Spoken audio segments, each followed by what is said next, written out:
Bonjour, j'ai tiré le Yiking pour demain, samedi, aujourd'hui. Nous sommes tombés sur l'hexagramme La Libération, qui est un sublime hexagramme. Je vais vous lire le premier trait qui se mute, qui permet à l'hexagramme de muter en 54, l'épousée, que j'aime un peu moins, mais bon, peu importe. Sans blâme. On ne propose que peu de paroles, ce qui correspond à la situation. L'obstruction a pris fin. La libération est là. On reprend des forces dans le calme et l'on se tient tranquille. C'est tout à fait l'attitude convenable après que des difficultés ont été surmontées. Dans le deuxième livre,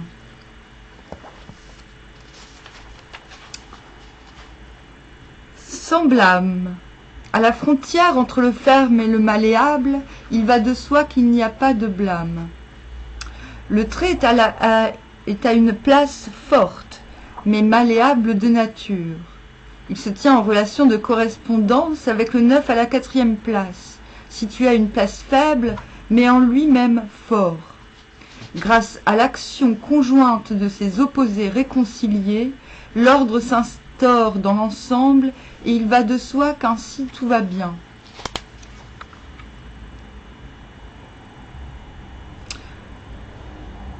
Ce trait fait analogie à la 4e place. Il s'agit de quelqu'un qui doit se libérer.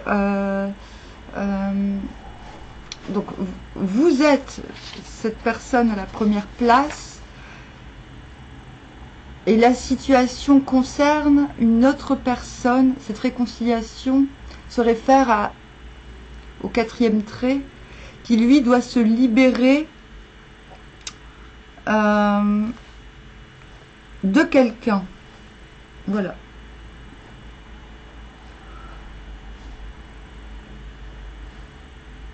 Il doit se libérer du trait à la 3e place.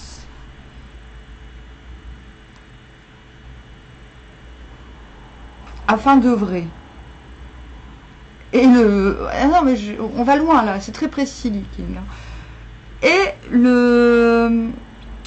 il se trouve que cette personne à la 3e place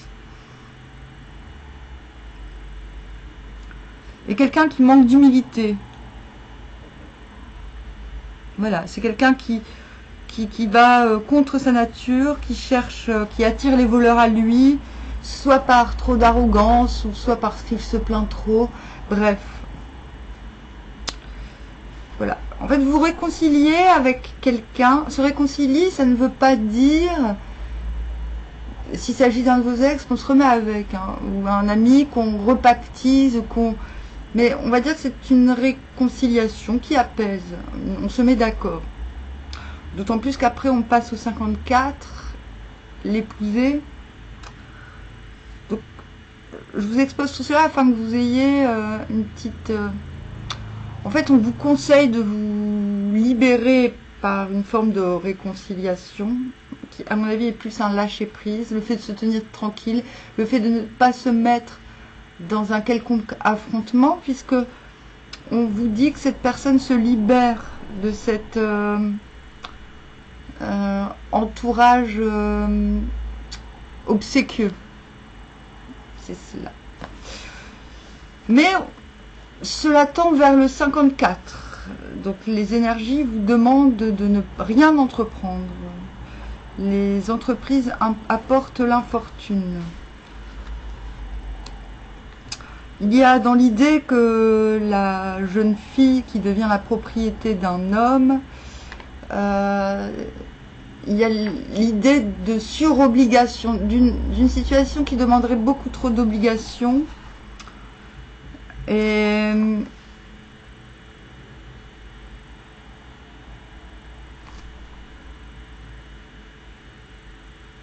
de bien prendre en compte le fait de bien peser les choses qui sont éternelles de celles qui ne le sont pas. Donc cette libération soudaine radical puisqu'on se trouve entre le ferme et le malléable, mais qu'en même temps nous sommes à la bonne place. Donc le ferme, c'est ce qui ne se laisse pas influencer, le malléable est ce qui a tendance à suivre, à avoir besoin de direction. Là vous êtes dans un état neutre samedi, qui va favoriser, qui va certes ne pas favoriser certaines entreprises dans cette configuration, raison pour laquelle on vous demande de rester tranquille. C'est-à-dire, je vous montre la situation telle qu'elle est.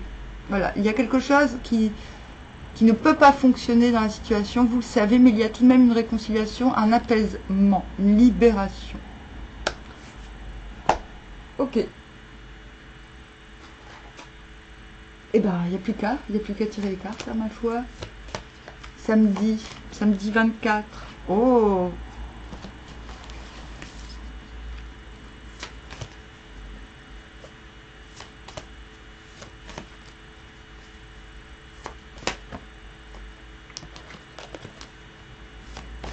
Je n'en prends qu'une à la fois, raison pour laquelle je les remets à un peu moins haut, mais haut quand même.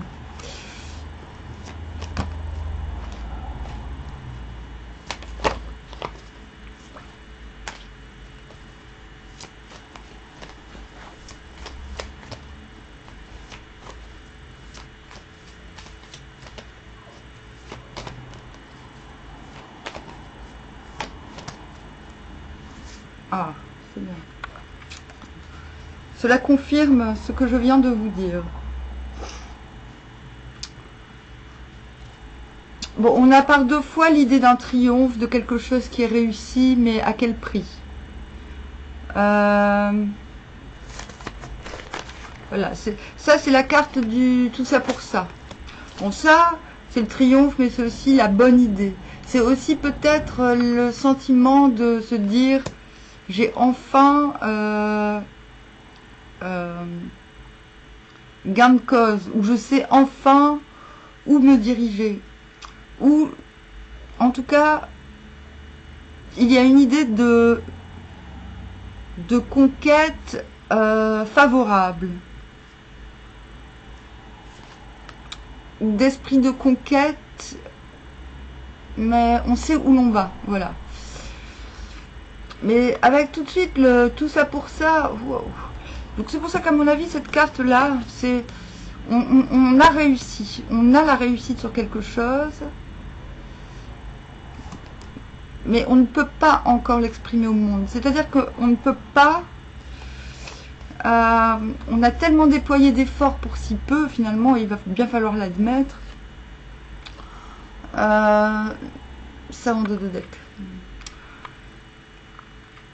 On vous demande de, encore une fois, de rester tranquille, de savourer votre bonheur, votre réussite et vos, comment dire,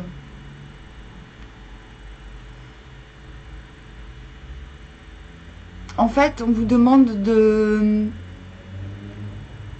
ne partager qu'avec un cercle très restreint vos réjouissances personnelles.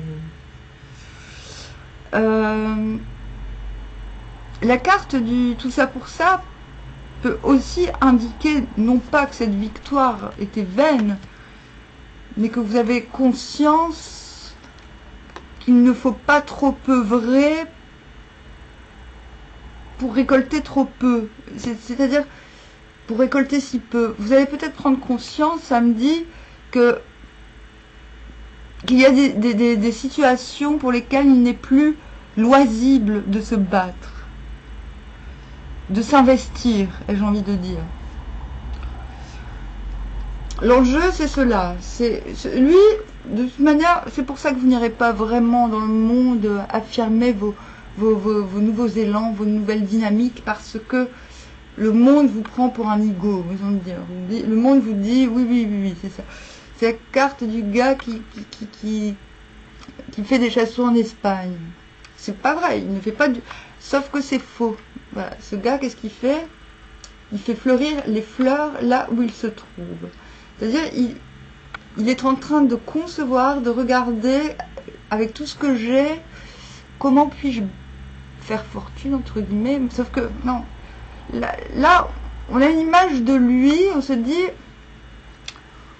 ce garçon, il est prometteur, mais c'est pas qu'on se moque de lui, mais on le voit comme un débutant, alors qu'il n'en est rien. Voilà. Donc, en dos de deck, l'avoir en dos de deck, c'est de... L'enjeu, c'est de rester centré sur vous, sans le souci des autres, parce que les autres pourraient justement vous... En vous prenant comme quelqu'un d'un peu naïf et avec toute bienveillance, pourrait vous incliner à faire des choix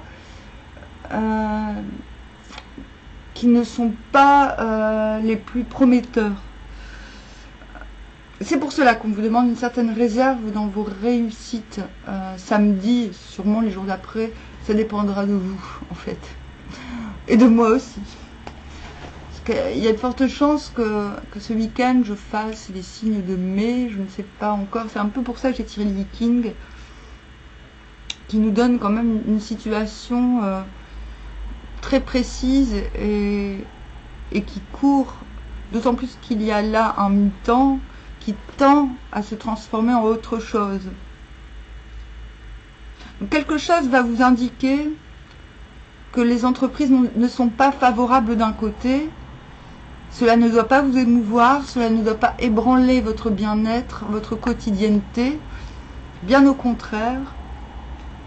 Gardez en lumière, c'est ça, cette lumière, tout ce qui vous tient à cœur, cajolez vos plans et presque votre stratégie, même si je ne vois pas beaucoup de stratégie dans les énergies. Si, mais pas maintenant. Voilà, c'est ça. C'est-à-dire que ce n'est pas le moment d'être stratégique, c'est de se renforcer dans ses convictions, de se renforcer dans ses désirs, dans ses plans, mais pas de stratégie. Ok? Parce que vous allez griller vos énergies à quelque chose, au mathuisme finalement, ce qui n'est pas l'essentiel. Je regarde ma chienne qui est trop mignonne. Bon, oui mon chéri, qu'est-ce qu'il y a? Tu veux passer à la télé? Elle veut passer à la télé. Tu viens? Oui. Oui. Bon, bah, qu'est-ce que tu fais? Bah oui, ou l'attends.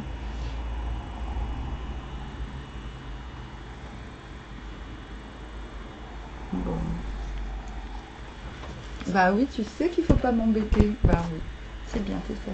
Ah oui, bah parce qu'au début, elle venait systématiquement. Là, ça va, elle reste. Là, je l'ai invitée. C'est la récré. Hein, tu attends? Tu attends un petit peu? On l'a pas. Alors. Ah bah voilà, elle demande des câlins que quand je fais la vidéo. J'hésite. Allez. Non. On va tirer les... J'aime bien faire comme ça en ce moment, mais je changerai au fur et à mesure. Égyptiens pour les Égyptiens. Hop. Fondation. Ok, sur l'as d'épée. Très bien, très bien. C'est-à-dire que le nouvel élan, la nouvelle idée, la nouvelle conquête, c'est du solide, c'est ce que l'on veut ancrer, c'est ce que l'on veut faire perdurer. Raison pour laquelle on a enfanté réalisation de projets sur le 5 d'épée, tout ça pour ça. Donc il y a encore, comme je disais, il y a encore trop de conflits à l'extérieur pour pouvoir faire naître, pour pouvoir réaliser dans l'immédiat. Mais ça arrive, c'est là, hein, c'est palpable. On est au début de la libération. Femme bénéfique. Attendez, je génère un dos de deck. Justice, ordre, vérité en dos de deck. Donc la femme bénéfique sur le 4 de bâton, c'est formidable. C'est ce que vous êtes, ou ce que vous aspirez à... C'est vous, cette femme bénéfique. D'accord? Et vous regardez vers vos fondations. En fait, nous sommes encore dans des énergies de réserve, mais c'est une douce réserve. Vous êtes en train de vous dire, j'ai d'un côté les fondations, la réalisation et l'enfantement de quelque chose de nouveau. Je dois faire la part des choses entre ce qu'énergétiquement je peux mettre en œuvre sans risque ou pas. Justice, ordre, vérité vous demande comme cela une certaine introversion. Voilà, regardez devant vous ce qui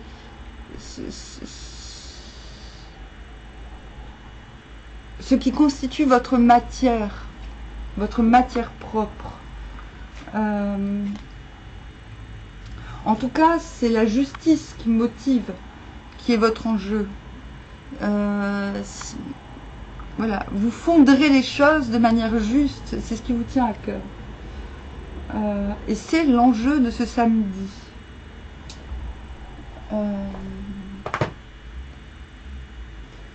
Je vais tirer une rune, même si ça risque de faire un tirage un peu long. Nous verrons. Nous verrons. C'est pas très grave.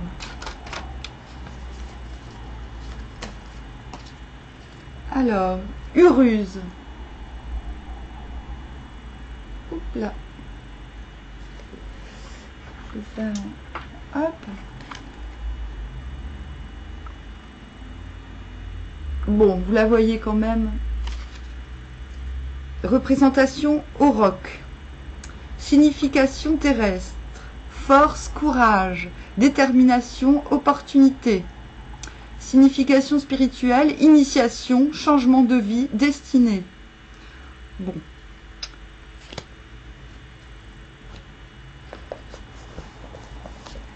Qu'est-ce qu'on nous en dit? Alors...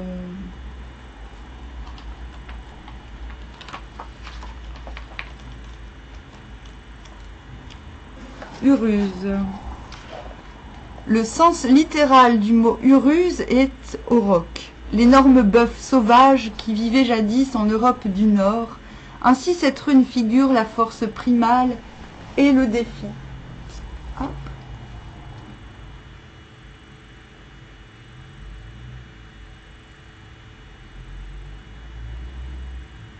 Donc le dessin représente les cornes d'un bœuf et symbolise la vitalité physique, la ténacité et la puissance brute. Elle peut annoncer un défi excitant ou redoutable, susceptible de changer la vie ou de donner de nouvelles responsabilités. Uruse indique que le demandeur a la motivation nécessaire pour répondre au défi et lui conseille de saisir les opportunités qui se présentent à lui. Il est temps de prendre le taureau par les cornes.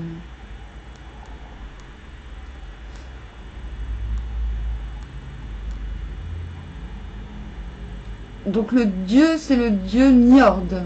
L'arbre, c'est l'orme. Le nombre, le 2. Le 2 ou le 11? Attendez, ouais, 2. Couleur vert. Oiseau, aucun. Plante, mousse. Le son, U. Ce n'est qu'en affrontant ses plus grandes faiblesses que se révèle la force véritable. Ok, bon, bah, je peux un peu en dire plus de ce fait. C'est ça, on vous demande en fait de vous renforcer avant quelque chose,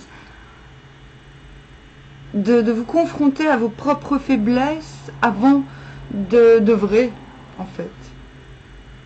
De reconsidérer, on vous demande un chouïa, vous les sentez de façon, ces énergies, que quelque chose de très opportun peut arriver, peut-être est-ce déjà là, peut-être êtes-vous encore dans une forme de guérison ou je dirais plus du renforcement que de la guérison. En tout cas, cette carte est très prometteuse et vous encourage à prendre le taureau par les cornes.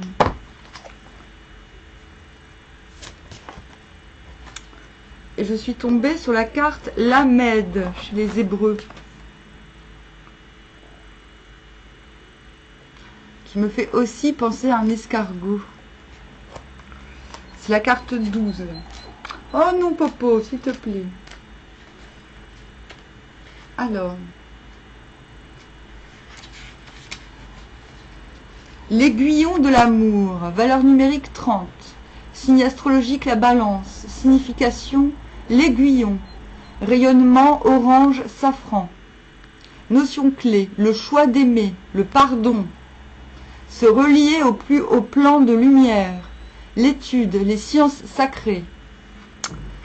L'amour est la plus grande force de l'univers. Il aiguillonne notre âme sur les chemins jusqu'à la folie de plonger les bras ouverts pour répondre à son appel.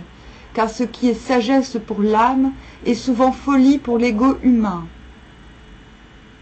La Mède est la seule lettre dont le dessin monte au-dessus de la ligne d'écriture. Sa partie inférieure arrondie, formée par un kaf, représente le corps, le plan manifesté.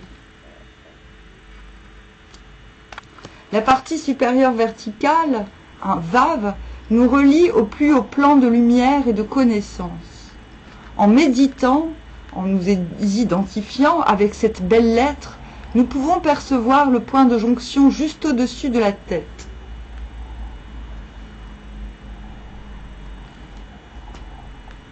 Donc c'est là que ça se passe pour les plans, pour la conception, pour la réalisation, ça va se passer là, juste au-dessus de la tête. La Mède nous invite à la méditation, au silence des hautes montagnes. Une énergie très pure, haute et subtile veut nous remplir. Et pour cela, il nous faut quitter le tumulte des pensées, nous rendre réceptifs à cette puissance d'amour et à elle seule. C'est au cœur de ce silence, de cette sérénité, que l'amour jaillit aussi du plus intime de notre être. Alors seulement la Mède nous pose sa question. Mais avant d'y répondre, il est conseillé de prendre tout le temps nécessaire pour se remplir de sa vibration, se laisser monter vers les hauteurs de notre être d'éternité. La Mède est liée également au principe de l'étude, car à ce moment-là, nous avons accès à des plans de connaissances qui ne sont pas destinés à l'intellect qui ne pourrait les comprendre. Elle nous dévoile les sciences de l'univers, de l'infiniment petit à l'infiniment grand, et révèle les splendeurs cachées dans les textes sacrés. Elle est l'alliée du chercheur qui aborde le monde avec un esprit ouvert.